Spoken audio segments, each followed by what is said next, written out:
Hello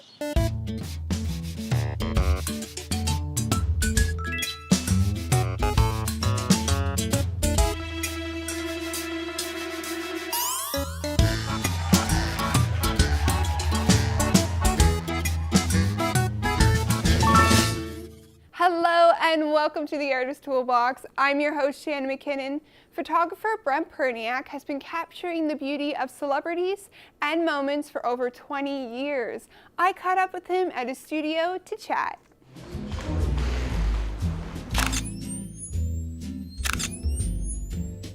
So Brent, you've had an extensive career as a celebrity photographer. Just to name some of your work, you've been published in People, Us Weekly, Hello, and some of the celebrities you've shot: Madonna, Oprah, Justin Trudeau. Who was your favorite celebrity to shoot and why? Yeah, it's true. I've photographed pretty much all the major players in politics, sports, movies, music. But I think when I first started out, I have to admit, I was a little bit starstruck, to be honest. And one of the first gigs that I ended up doing was with Brad Pitt. And it was a red carpet event. And I'd never really been around celebrity before. And that was just electric. I've never seen, girls all over themselves and people just falling all over themselves. And yeah, it was just an amazing experience. And is he as handsome as what we think? I have to agree with that. But yeah, anyway, it was just an amazing experience. And then afterwards, I ended up submitting the photos to a couple of my magazines that I work with.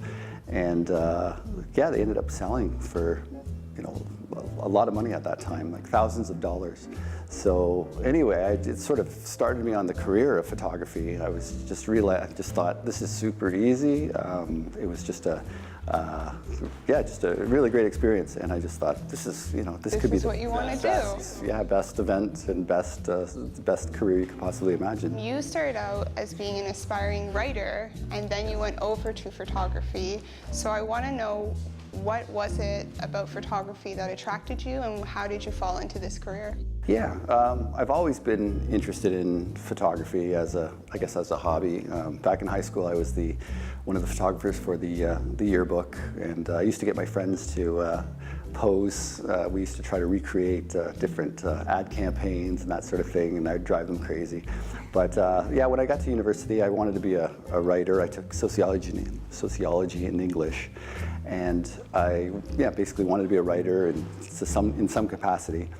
But I started working with the McMaster Silhouette, and I met an editor named Dave Young, and he was really supportive, and he just sort of sent me out on all these different assignments.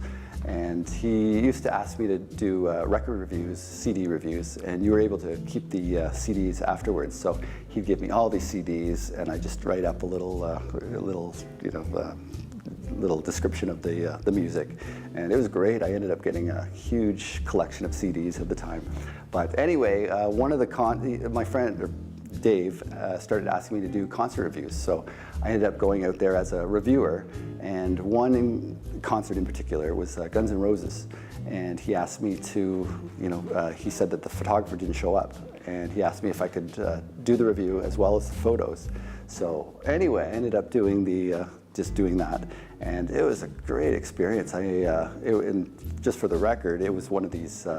It was a concert where Axl Rose ended up saying that somebody hit him with a tire iron or some ridiculous. It ended up being a big event, and I was in the front row, and basically somebody ended up taking some hockey tape and throwing it at him, and he ended up getting hit and threw a hissy. And did you capture that? No, I didn't end up doing that. But anyway, afterwards, I ended up doing the view and the photos, and it became a one-page spread, and I was just blown away. I was so excited for people to. From that moment, this is what I want to do. Absolutely. Now, the show is called The Artist Toolbox, and this is the part of the show where I always ask the artist to give a piece of advice or to say an actual tool that they use in their craft. So, Brent Perniac, what's in your toolbox?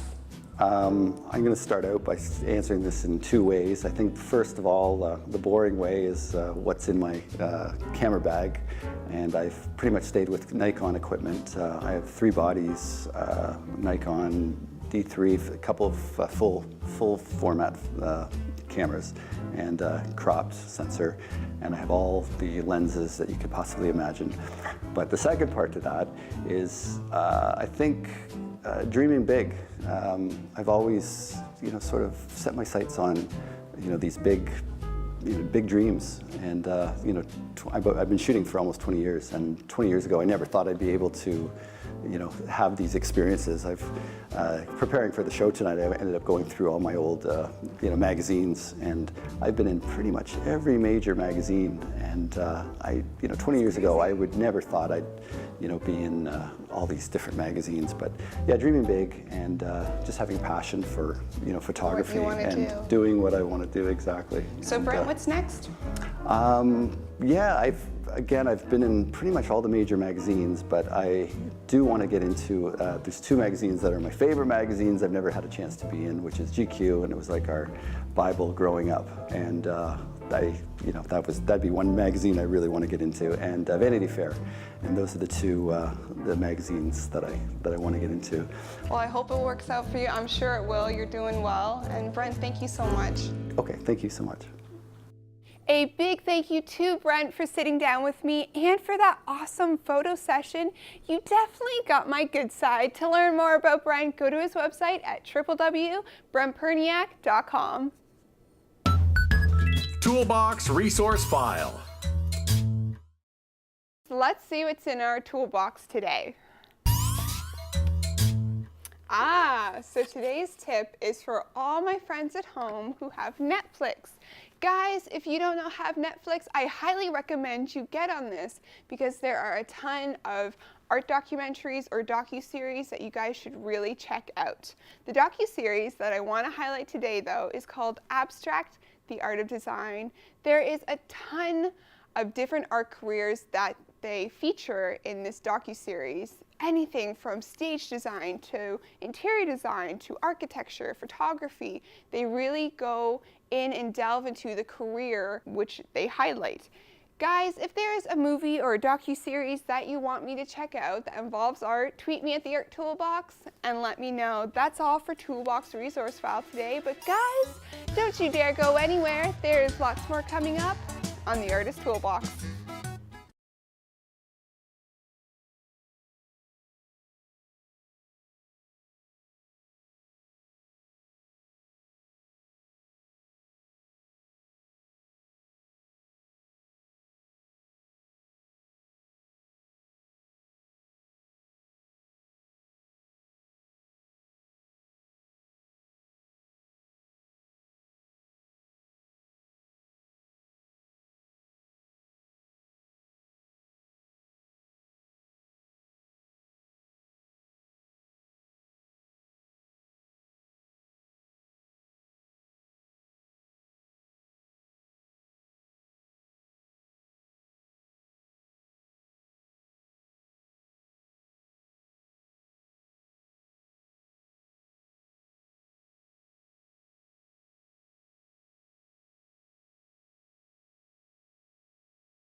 Toolbox People. The point of Toolbox People is to highlight organizations or individuals in Hamilton that are using art as a healing tool. I caught up with artist Laura Sorbara at Recreate to see how her art and story is not only helping and healing herself, but others as well.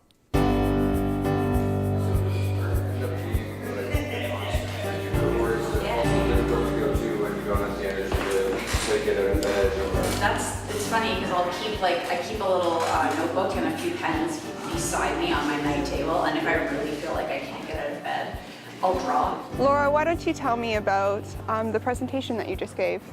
Oh, I was just speaking to a bunch of Hamilton youth from the Recreate program, which I did not know existed until I had my own art show at Mulberry, and they contacted me to be the guest artist. I spoke a little bit about my work. The show was called Tiny Victories, which alludes to how sometimes when you're in the midst of a depression or really bad anxiety, even getting out of bed is a huge task. Making coffee, taking out the garbage, anything like that. It's a small victory, but it just feels so monumental. In the pieces you can kind of see there'll be like a cup of coffee or there will be like a home or something, and that's representative of these small victories, small accumulative things you can do throughout the day to not compound your depression and just to feel better about yourself. Laura, how has art changed your life and helped you? Well, I started doing art pretty well as soon as I could hold a crayon. I credit my mom for that. And I used to spend hours and hours sitting at the kitchen table drawing. No matter what I was feeling, ever, like depression, happiness, whatever, I could find an expression through art. I didn't necessarily have the words for it when I was a kid, like I feel anxious or I feel depressed, but being able to draw out your feelings, it's sort of a universal language. So I felt like I was more understood. So then what would your advice be, say someone who had anorexia like yourself or someone in depression, what would you suggest? Would you say art therapy or just doing art in general? A lot of people are easy to dismiss art therapy because they think it's flaky or they think they're not very good at art. And I guess my message would be is you don't have to be good. You don't have to be like Picasso or something. It can just be simple. It can be sketching. It can be, and I think everybody is good at it. It just needs to be like you need to stoke that fire instead of putting it out kind of thing. And a lot of people sort of don't. And then they just lose their artistic practice. Yeah, and just do it, right? Just do it. Just do Yeah. it, and then you'll go from there. Well, Laura, your work is beautiful. Thank you so much. A big thank you to Laura and Recreate Hamilton. To learn more about Laura and her work, follow her on Instagram at Laura So. Toolbox things. I caught up with Steve at Long & McQuaid to see what he recommends for your guitar.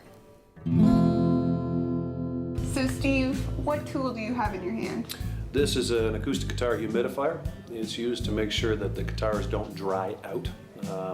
Basically works on a little sponge, put that and this kind of goes in the sound hole in the middle of the guitar and you put it in your case when you're finished playing.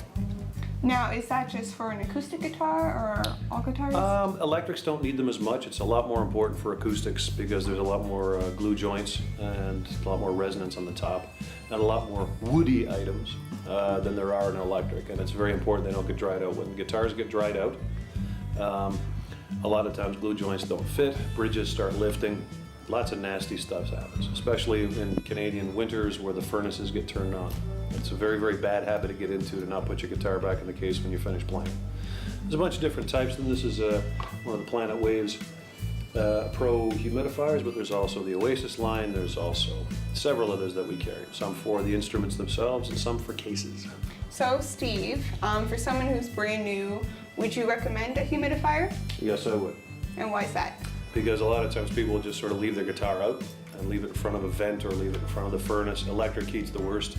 And they get very, very dry and then they wonder why they're buzzy and unplayable a couple months down the road. All right, well Steve, thank you so much. No problem. A big thank you to Steve for all his great advice. To learn more about Long McQuaid and to sign up for lessons, go to their website at www.longmcquaid.com.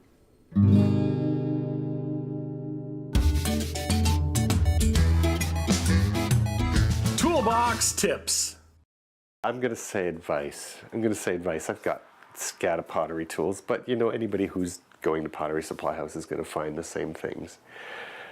Where I think opportunity and direction come from in lots of cases is the people who I have had as mentors in my life. And I think throughout, especially my early career, I probably had 3 really key mentors. One was a Danish woman who was a potter that I rented my studio from.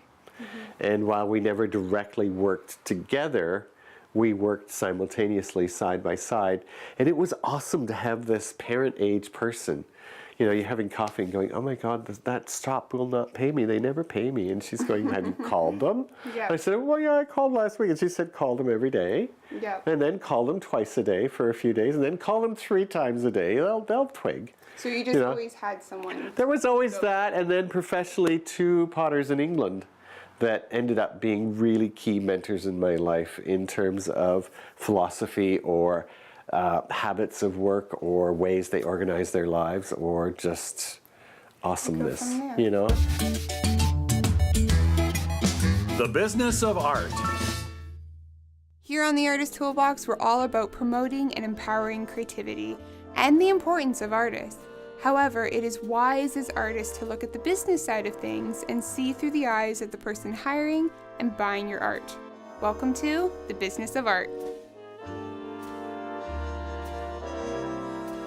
Today I sat down with Noelle Allen, publisher of Woolsack & Win, Hamilton's only literary publishing company. She's here to give advice for aspiring writers who wish to get published.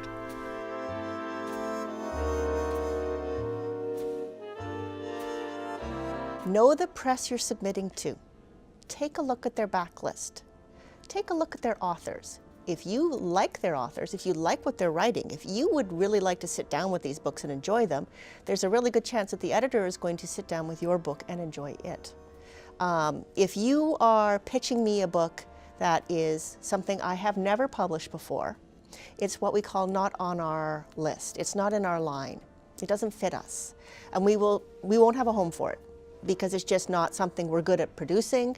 It's not something we've marketed before, and it just may not be to our taste. In the end, a lot of publishing comes down to taste, which is kind of disconcerting.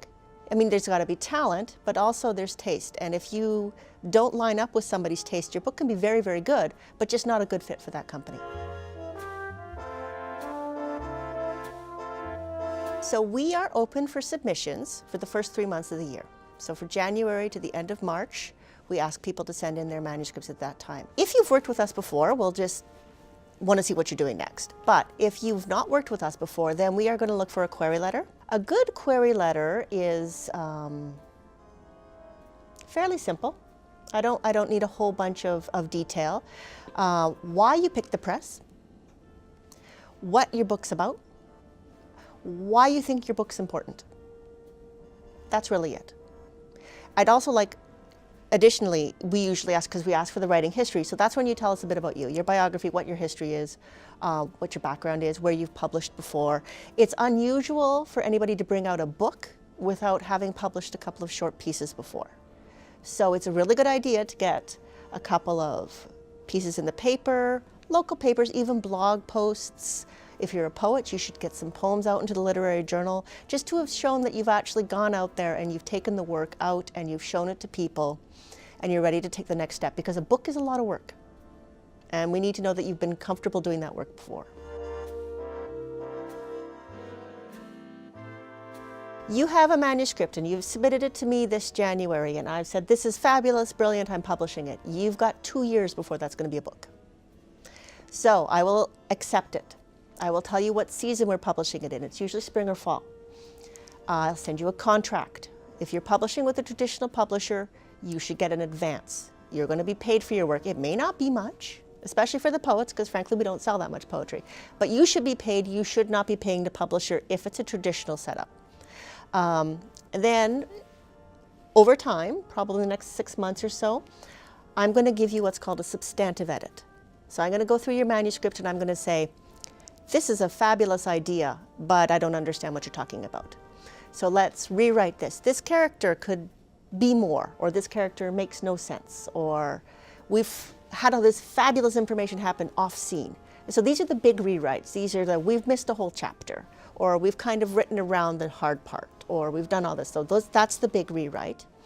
Then there is a stylistic edit, what we call a stylistic edit, where we come in and we say, this is fascinating, but you have a paragraph that's 2 pages long. Let's break that up. There's 8 clauses in this sentence. Let's break that up. And then we were going to do the copy edit, where we're going to fact check. You have this happening in this mountain range, but actually that's only one mountain in the mountain range. You know, we're going to say your periods go inside your quotation marks, whiches go here and that's go there, and you've spelt this name wrong. You know, that's the copy edit. After all of that's done, we lay it out. And then you will proof that to make sure nothing's gone strange. And then it's going to be printed, and then it's going to be distributed. While all this is happening, we have designed your cover. We have sent it out to all the bookstores. We have put it in our catalog. Our sales reps have taken it across the country, information about your book, to the bookstores. We've sent the data to Amazon. We've sent it to Indigo. We've sent it to all the different agencies that need it so that they can place pre-orders. All of the marketing is happening at the same time as the editorial, and we're pitching you to literary festivals. We always like to get a literary festival for an author, but it doesn't always happen, right? There's only so many slots. It really depends on who's out that year, but we're trying. We're going to set up a launch. We're going to see if we can get you some reviews in some of the local papers, major papers, all those kinds of things. And then we have a party. Hopefully you go and celebrate it, and you tour around a little bit, and you do some readings, and you do some interviews, and then your book is out.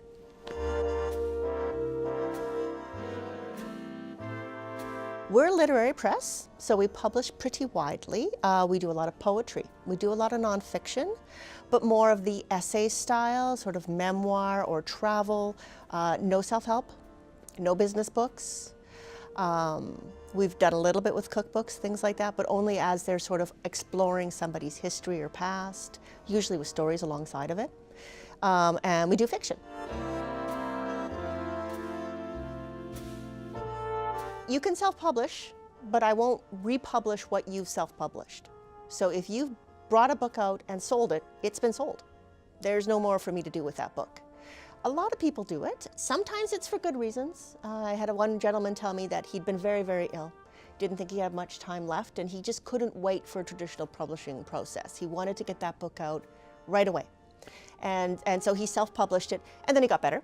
So he might bring me his next book. We'll see. I don't know, down the road. But that's a good reason. Or if it's something very personal that's really only for your family, like a really specific family history that you don't see as really having a wider readership, that's fine for self-publishing. But when you self-publish, you have to do all the work yourself. So you have to edit it, design it, get it printed, or if you're just going to do it electronically, promote it electronically, which is actually a lot more work than people realize. So it's good for some things and not for others.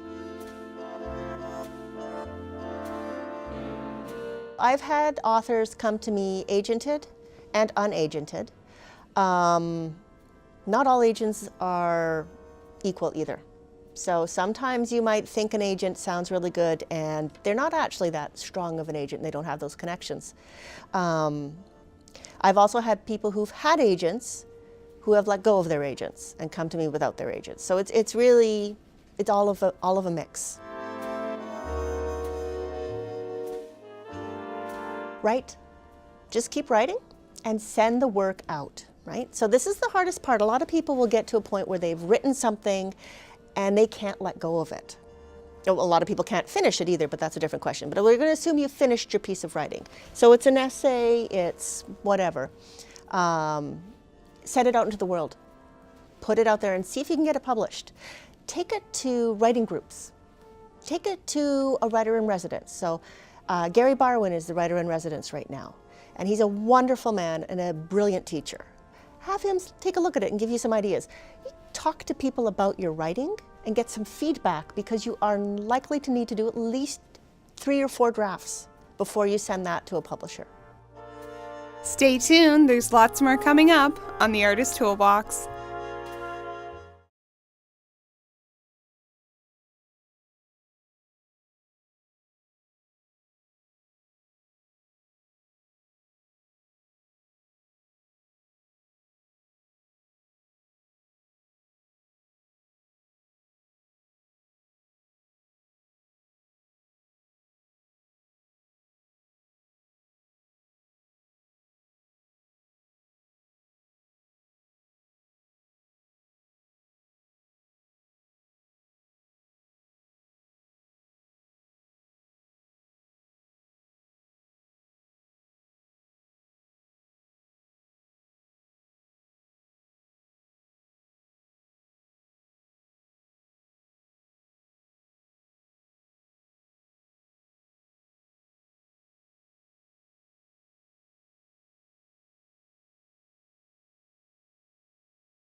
Shannon's story. Hello and and welcome to Shannon's Story. Today I want to talk about creativity and mental illness and if there's a correlation between the two. It was a sad day on July 20th, 2017 when singer-songwriter Chester Bennington of the band Linkin Park was found dead in his home from suicide. He was 41. Thank you for your contribution to music. Your music will live on. After hearing such tragic news, I started to wonder if there was a tendency for artists to become mentally ill. And if so, what can we do to protect the artists in our lives? The idea of delving into unhealthy insanity in order to be respected for your craft has remained alive in the art community. But at what cost? We gotta stay healthy as artists. I mean, Exhibit A to my left, if you know what I mean. Wait. Do I get an Oscar? No. Fine. I am still Oprah in the making, people.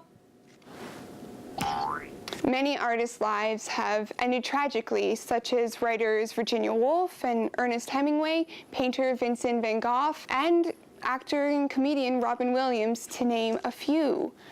According to the Carolina Institute, a medical university in Sweden, certain mental illnesses, such as bipolar disorder, are more prevalent in careers such as dancers, photographers, and authors.